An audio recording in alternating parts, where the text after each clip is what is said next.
The worst thing you can do is put yourself in a position where you're starting at a firm or at an organization that you then end up hating the work because the people that you work with make it unbearable for you. Hey guys, welcome back to my channel. For those of you guys who don't know me, my name is Nicole and I'm so happy you clicked on this video. So guys, in this video I am going to be answering a question that I get quite often. How do you know what firm you should go for?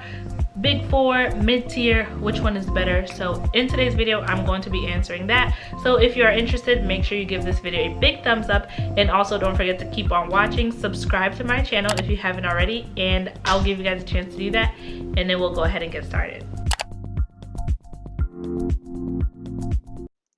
Love the Lord your God with all your heart, all your soul, all your mind, and all your strength.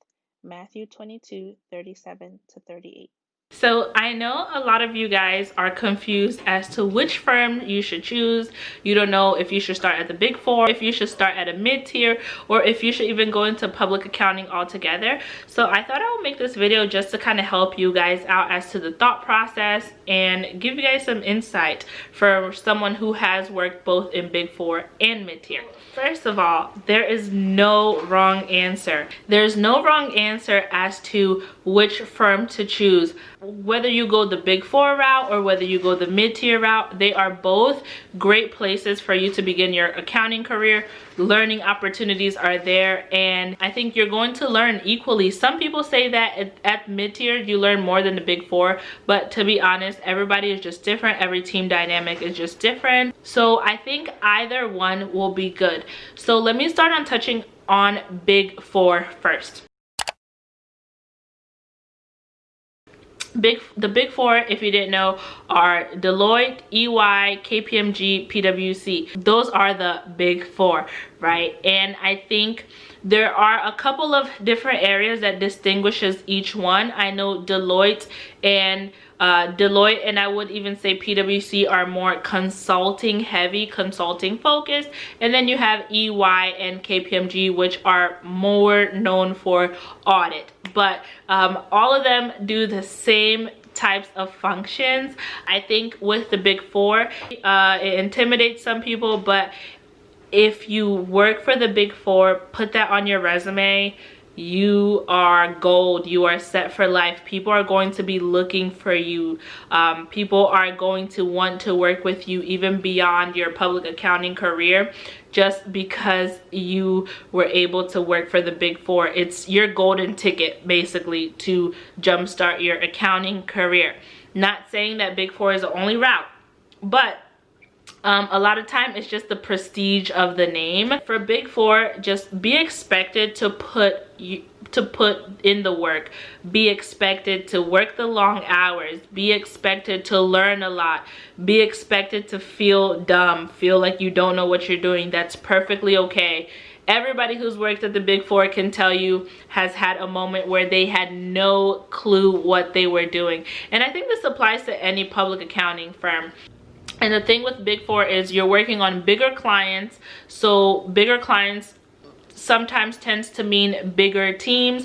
And it also means that at times that you're going to be working on a niche area. So for the audit, you can be an intern and a staff and going back on the same engagement, and you've worked on the same area of things.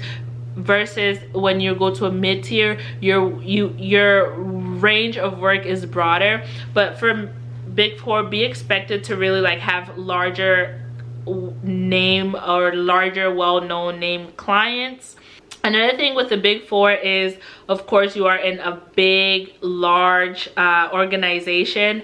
So there are some perks that you get at the Big Four that you might not necessarily get at mid-tier, such as having like your cell phone paid for you or getting a second cell phone.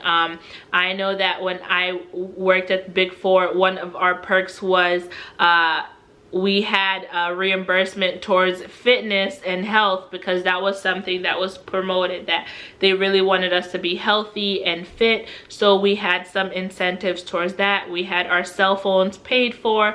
We would just submit our cell phone bill, and then there was a certain cap, of course, but pretty much your cell phone was reimbursed to you monthly.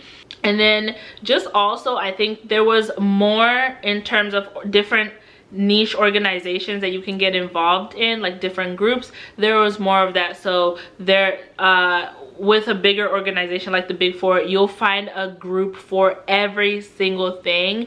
And also, in my opinion, Big Four is more diverse. So if you're looking for that diversity, that inclusion, Big Four, definitely you're gonna find that on a larger scale compared to a mid-tier firm.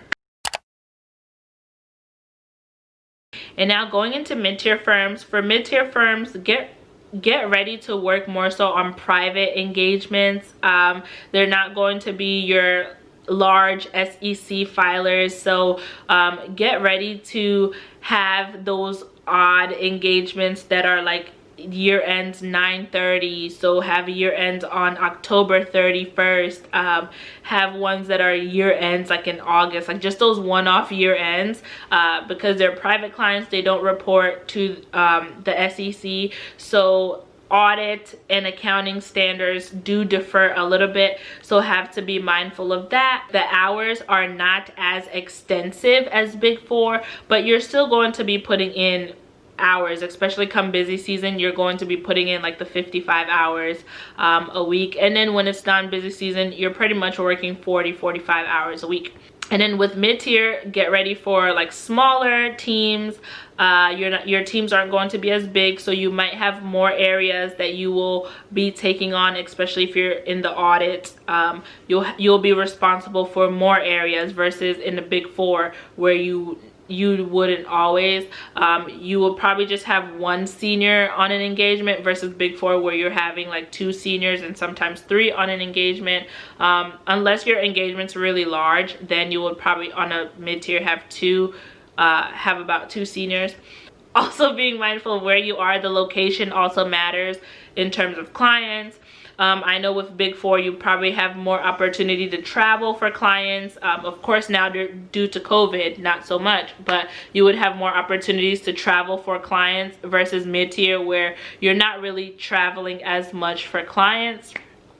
And then yeah, like in terms of like perks and incentives, like those may differ a little bit between mid-tier versus Big Four, but both do give you CPA bonuses. The bonus amounts do differ, of course, firm to firm depending on budgets, but both do give CPA bonuses, and they do provide CPA study material for you if you need it, paid for by the firm, so that you can go ahead and get your CPA started. So overall, I think if you are indecisive in between going to either of the Big Four or mid-tier, just do whichever one is best for you. Go to the one where you feel more connected to the people. I think a mistake that a lot of us make is just like, oh, you're going to the Big Four just because you have to, or you're going to mid-tier because you have to. If you connected really well with people, or the people that interviewed you or whoever, if you connected really well with them, go with that firm. At the end of the day, it's not about the workload or the hours that's gonna make that is gonna make or break your work.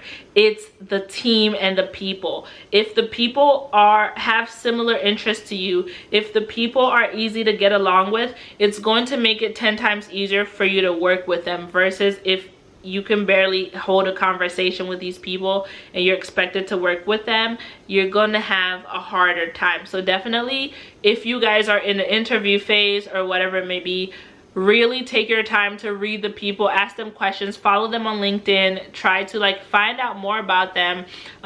Don't be shy, because the worst thing you can do is put yourself in a position where you're starting at a firm or at an organization that you then end up hating the work because the people that you work with make it unbearable for you. So that is my advice to you guys. Like, really choose the firm based off of what is it that you want, what is it that you feel like they can offer you, how are you able to interact with the people, and overall, what are you trying to get out of it? So I hope you guys enjoyed this little advice chit chat with me. I hope this was able to help you guys, especially for those of you guys who are getting multiple offers and are indecisive as to where to go. And don't forget to subscribe if you haven't already. Give this video a big thumbs up, and I will see you guys in my next video. Bye.